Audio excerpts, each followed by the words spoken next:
Well, no, I see we're in a low-ceilinged room, low-ceilinged room, not smoky.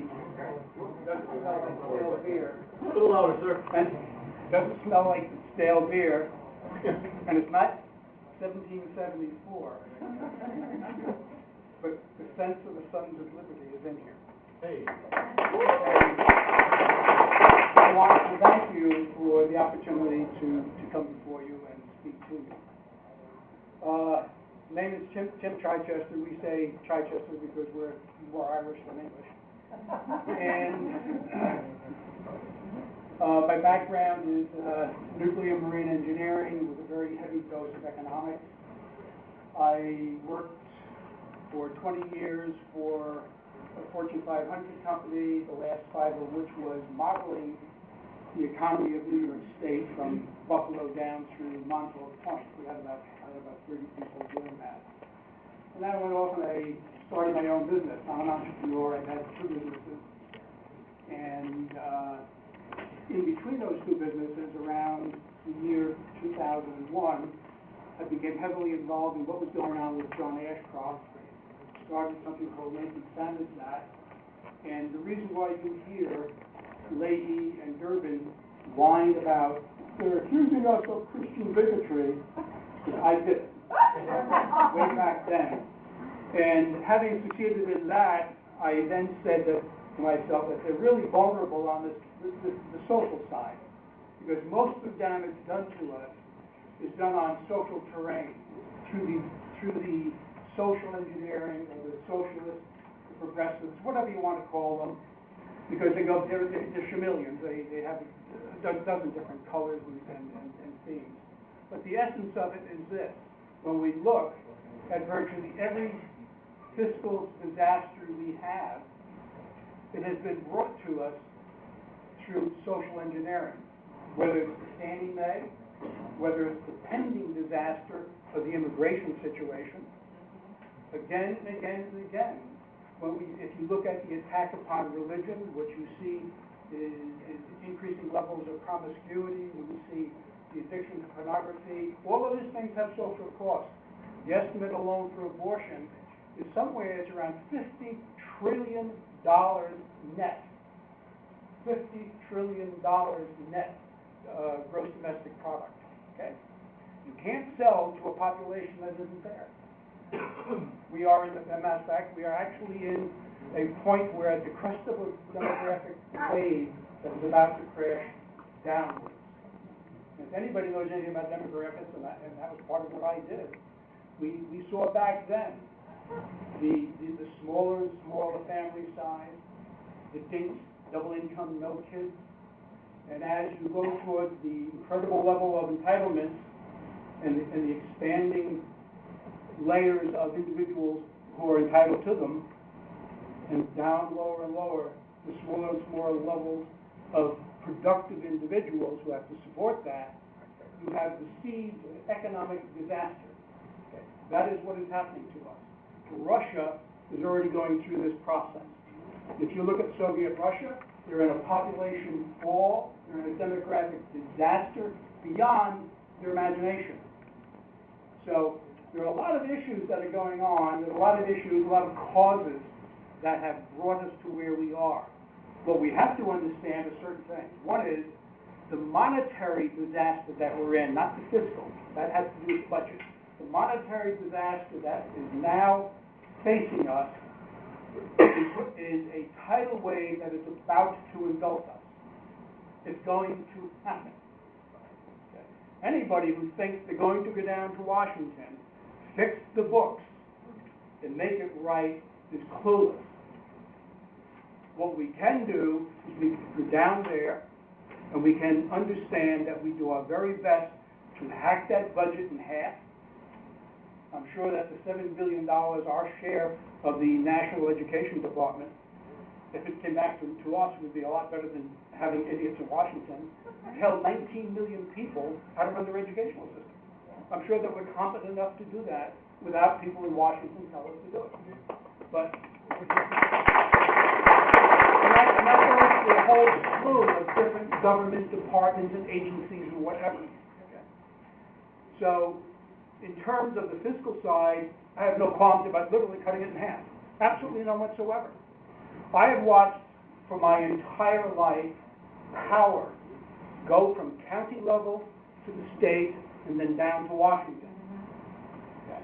And now we have an aggregation of power in Washington that threatens the very democracy, the republic that we have. If we do not turn this around, we're done. And the way it is going to be, what's going to happen is the people who go down there this election are going to the Alamo. Yeah. You have to understand that. Nobody is going to go down there, pull the levers, and make it all better. What we can do is go down there with the full knowledge is that we're fighting on this social terrain. The assets of Western civilization literally are exploding in front of us. That's what we see with these disasters. And we have to go down and we have to take the weight. For instance, we have a ship. That's think of it, this analogy. We have a ship, a 500,000-ton ship has been doing 27 knots, and suddenly you have to stop it. It doesn't stop. It takes 18 miles to stop that ship. What we can do is we can go down there and start that process. I have no qualms about throwing my bones in the gears to stop it. That's what has to be done.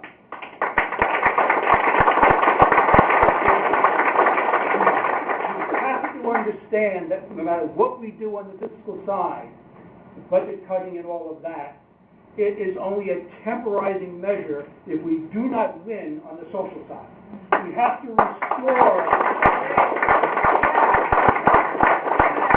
everything we do. We must restore a sense of family. We must restore and defend marriage.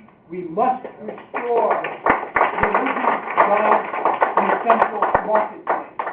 We have always been a godly people. I've been for years following Britain. I look at Britain, and the Brits have literally lost virtually all. They are more atheistic now in a pragmatic sense than Soviet Russia. Yep. And if you look, for instance, they now have about, the last count I saw was about 420 some odd times per day, an individual in London is on camera. George Orwell, who wrote Big Brother, 2 years ago had 14 cameras on his house. These people do not have the spiritual resources anymore to resist. You cannot resist if you do not have a sense of spirit. You cannot. You know, years ago, at the end of World War II, Douglas MacArthur gave his, you've probably all seen the famous scene, "These proceedings are closed," the big book on the deck of the Missouri. Okay. What you seldom have heard is what he said on the radio half hour or so later. He gave a very short speech to the world. And what he said was that we have reached a point that we can destroy our civilization. We have tried diplomacy. We have tried war. We have tried a dozen different methods. But unless we have a spiritual recrudescence, it is of the spirit if the flesh is to be saved. So we have to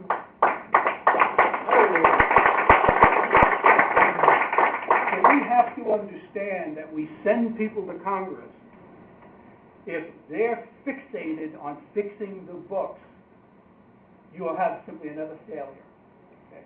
They have to be solidly understand that all of this pro-life stuff that people have been ranting about for 37 years is real.